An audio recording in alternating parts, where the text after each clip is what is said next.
Guys, আপনাদেরকে নিয়ে আসলাম। দেখেন আমাদের গ্রামে, আমাদের গ্রামটা কত সুন্দর।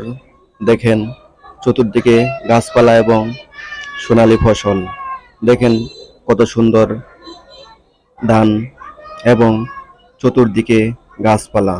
আসলে আমরা যারা ঢাকা থাকি তারা কিন্তু এরকম সবুজ গাছপালা এবং সোনালী ফসল দেখতে পাই না। তাই আপনাদেরকে দেখানোর জন্য নিয়ে আসলাম বিকেলবেলা। দেখেন কত সুন্দর দেখাচ্ছে। আসলে যারা গ্রামে থাকে তারাই বুঝে যে আসলে গ্রামে থাকাটা কি মজা, এবং ছেলে মেয়েদের সাথে আমরা কত আড্ডা দিতাম, আর এখন আর সেই আড্ডা দেওয়া হয় না। এই যে এই গাছপালাগুলা কাঠের।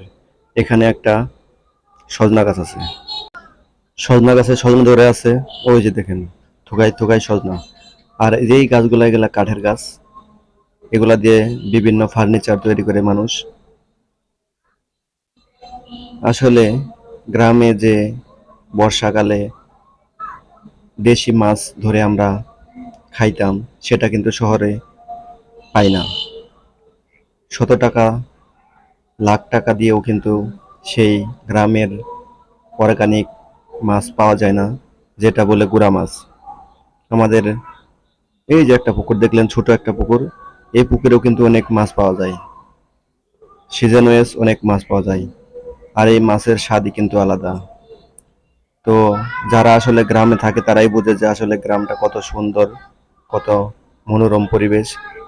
যারা গ্রামে থাকে তাদের রোগবালাই কম হয়।